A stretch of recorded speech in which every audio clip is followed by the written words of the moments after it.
Good evening, ladies and gentlemen. We are gathered here once again to remember all those young boys from the First World War, the Second World War, Afghanistan and Iraq and the Falklands.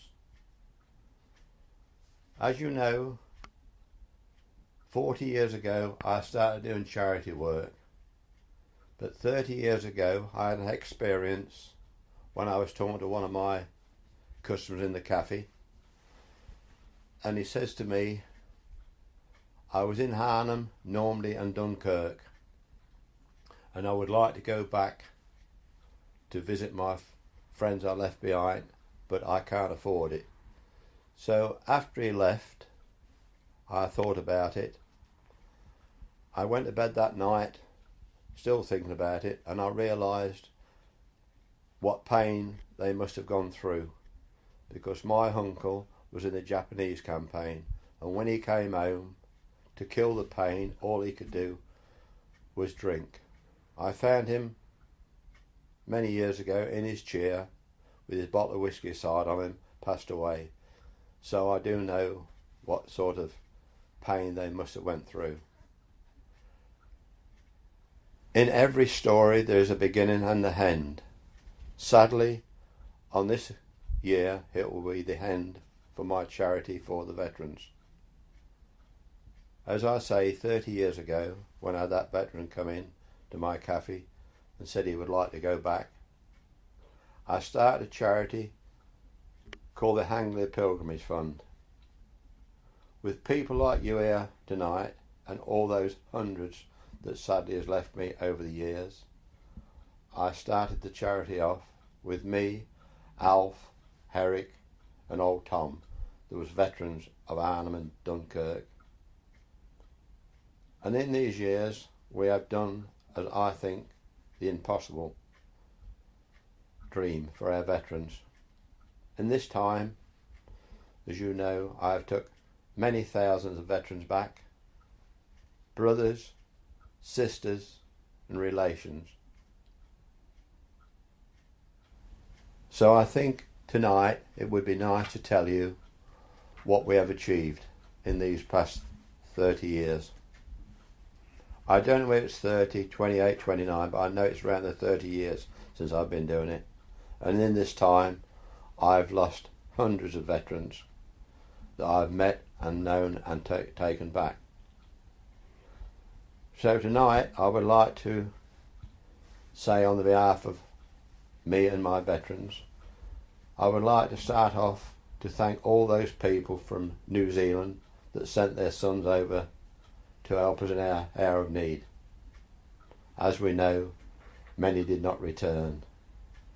So for all their families, every year we lay fresh flowers on their boys' graves wherever we see them. And to the Australians that came over and fought side by side with our veterans, sadly many didn't go back. As I go to the cemeteries at Ramville, there is two young pilots, Spitfire pilots, that lay side by side. One was only found in his aeroplane about 5 or 6 years ago. His remains was buried in the cemetery and his aircraft was sent back to Australia to their museum. Over the years I have met many Australian veterans. I met the Prime Minister of Australia, and he wrote me a beautiful letter and thanked me for what I had done over the years. It's only 3 years ago when the Prime Minister of Australia sent me a flag over of his country signed by him. What a nice thing to do for my veterans. So as we go across the water to America, what a country, what a sacrifice them young men gave for us. You've only got to go to the cemeteries and see those graves, lines of them. If you go down to Omaha and stand upon those steps and look across those graves, it must be close on 3/4 of a mile long. Thousands of them lay there that never got off the beach. I know firsthand like it was, because I've met veterans that was there on D-Day trying to climb that cliff. Made out of sand, it must have been as high as Holbeach Church, virtually sheer face of sand. I know from experience, if I have met German soldiers, they told me that they had a scythe machine gun. The word was a scythe, that's how it mowed them down. Each German had 2 spare barrels on this side machine guns, and they burnt them out firing down on that beach. So I know what carnage was taking place on that beach on that day. As we have done for many years, we have laid flowers and wreaths on that cenotaph. The experience that I've had by the senators of Massachusetts and the Green Berets that's appreciated what we have done. And the people, when we have been there laying flowers, and I have met the old Screaming Eagles herself. We was there one year and I saw 2 Americans standing there with the flowers, and I said, come and join our party. He said, you are British. I said, sir, I've been doing this now for over 15 years. He came, they did a service, but unbeknown to me, we were being filmed. And the gentleman came across to me and said, I've heard you've been doing this for many years. And he asked me my name and the club, and he invited us to a Thanksgiving party, which we went to, and it was unbelievable. Tables of 10 with the Union Jacks and the American flags all around the room. I gave a speech and thanked them very much, and as we was leaving, the gentleman came up to me and he said, if you ever need any help, Harold, in life with your charity, get in touch with me. We didn't realise until we got home that it was the Mormons from Texas. They always keep in touch with us over these many years. So as I say, we try to look after everybody. And as we go down to the Canadian cemetery on the Fallis Road and lay flowers on the cenotaph, we walk round, and in that cemetery there's one young lad, not very old, 22, 24, won the Victoria Cross.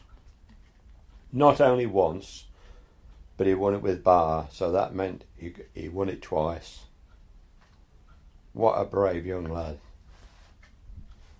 But what stories they could tell. Now they lay beneath the ground. As we leave there, we go down to the Polish cemetery, a little bit further down the road, to look at those hundreds and hundreds and hundreds of graves of those young lads that fought so bravely. And if you ever go, just go down to the memorial at the bottom, just cast your eyes to the left, and you'll see the tomb of the unknown soldiers. About 20 years ago, we laid one of our plaques up on the corner, and the following year that me and Eric went back and all the boys, they had it soldered into the side of the plinth so nobody could take it. What a wonderful thing to do. As we go down to the Fallis Gap, where all those young lads lost their lives, on the hill called Montemel, when you look over the valley for miles, the Germans was on the retreat. The Poles was the only person who could stop them getting through the Fallis Gap. They fought so bravely, hand to hand. When the battle was on and it stopped for a little while, the Germans came up with a white flag and said to the officer of the Polish army, if you surrender, we'll let you go. The Polish general said to his men, if we surrender, they'll shoot us, so we might as well stop and die, which they did. After the battle was over, the true story was you could walk for 2 miles without putting one foot on the floor on dead Germans. And in that valley, there was 10,000 Germans laid, dead and wounded. That's why it's called the Valley of Death. How brave those young men was. Also, when they was in the Battle of Britain, there was more of those young lads flying the Spitfires and Hurricanes that was British. How brave they was. As I say, this is my last year in Normandy. So as we go down to the cemeteries at Bayere, there's over 4,500 of our young lads lay there from England and our Commonwealth. On this occasion, we are going to take 50 children back with 11 adults for a day to lay flowers on their graves so we can remember them on June the 6th. It'll be all our Commonwealth young boys in there. We shall look after them as we've done for many years. As I say, this will be my last trip.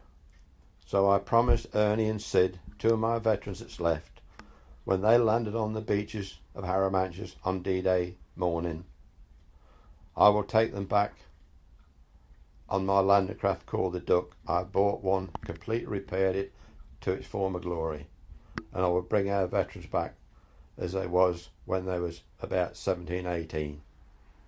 And on that occasion we shall remember all our young boys that was there. One of my veterans told me that he was there 4 days or 5 days before D-Day, sweeping a clean path through for our boys to land on, right under the gaze of the Germans. And if they was to be caught, they'd got to commit suicide. Can you imagine that at 17, 18 years old? I can. So do all those young lads in those cemeteries that I visit over the years. That some is only 16 years old. They lay in the corner of some fields, 45 graves in one graveyard. The farmer wouldn't let them take the bodies away. Where they fell, they was buried. And I look at their graves and think of those young lads at 16 years old. This I've seen many times in Normandy. Somebody said to me one year, can we go to this particular cemetery? It's miles from anywhere, which it was. It was in a field of wheat just in the corner. 100 young lads in there from England, 15 Germans and one young boy of 16 years old. What sacrifice. All these trips have been collected over the years, the money to take our veterans back. As I say, if it wasn't for people like you and all those wonderful people that's donated over these many years, next year I am going to raise money for a brand new memorial for the young lads from Afghanistan and Iraq that I've met many mothers and fathers, and I promise them that I will build a memorial for them, and for all those young lads from the Falklands, they will be remembered.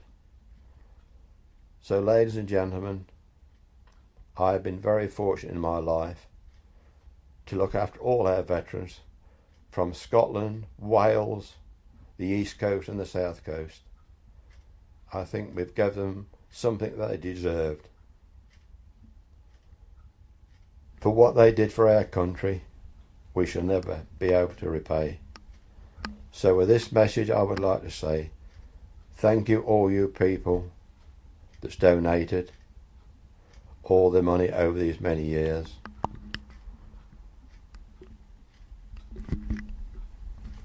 So all I can say is thank you very much.